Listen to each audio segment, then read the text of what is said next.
Modigilani Miller approach. This is one of the capital structuring theory. This approach advocates that value of firm is not affected by the capital structure, and the average cost of capital is also not affected by capital structure. But this approach has an assumption that there are no corporate taxes and there are no transaction cost. So under approach, the value of firm is equated with a pi. So have a look at here. The value of firm is pi and it is not affected by debt or equity presence. Have a look at the second pi. Here the debt component is more, equity component is less, whereas in the first pi, equity is more, debt is less.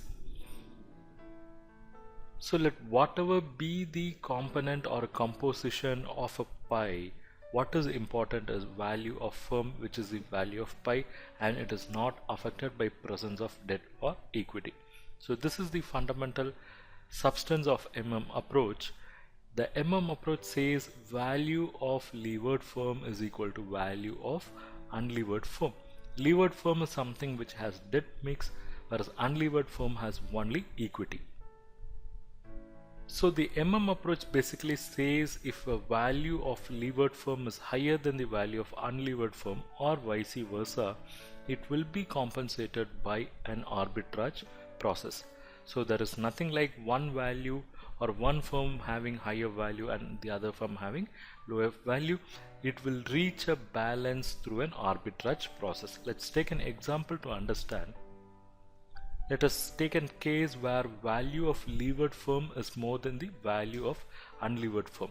This approach says that if value of levered firm is higher than unlevered firm, then there will be an arbitrage process wherein the value of levered firm will come down and value of unlevered firm will go up, and there will be an even point.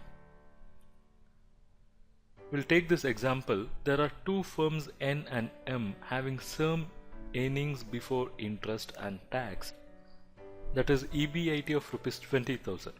Firm M is a levered company having a debt of rupees 1 lakh at 7% rate of interest. The cost of equity of N company is 10% and of M company is 11.5%. Find out how arbitrage process will be carried on. In the given example, we have firm N which is unlevered and firm M which is a levered firm which has debt content to the extent of 1 lakh at 7%. Let us jot down the key information in the question. There are two firms, namely N and M. EBIT of both the firms are 20,000. Debt component is present only in the firm M, which is 1 lakh.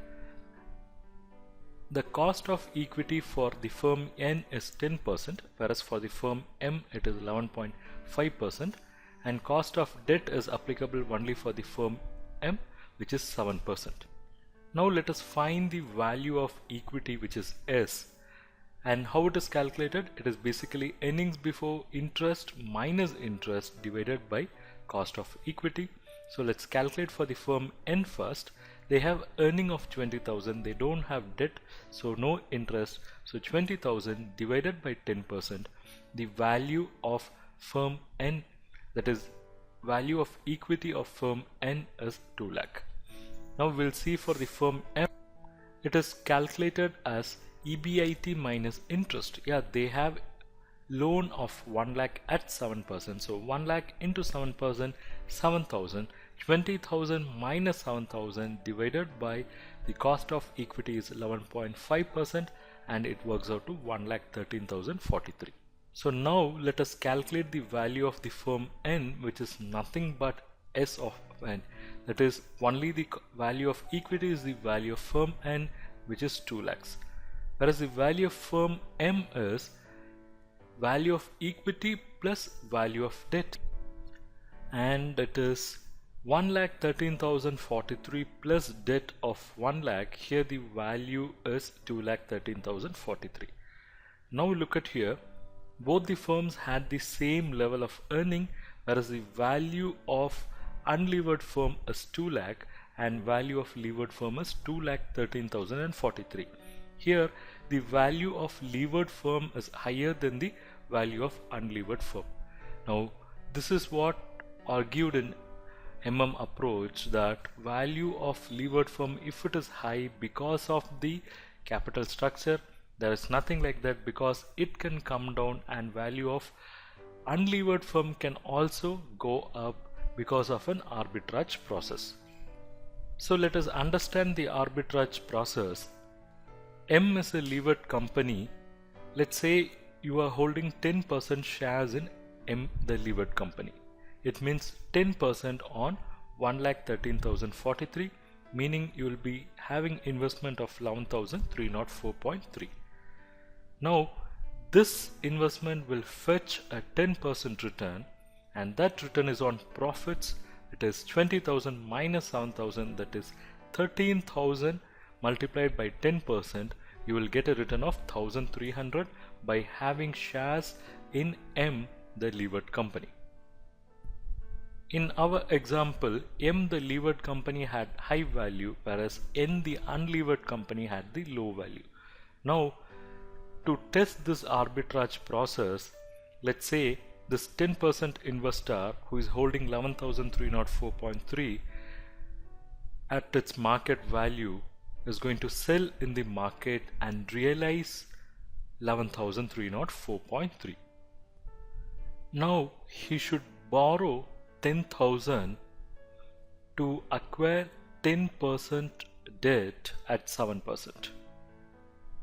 So the total resources available with this investor now is 10,000, which has been borrowed, plus 11,304, which have been realized by selling the stake. So with this 21,304, he should invest in N for 10% stake, which is 10% of 2 lakhs. So how much he would get? He would get 20,000. Now this 20,000 would give him a return of 10% on profit.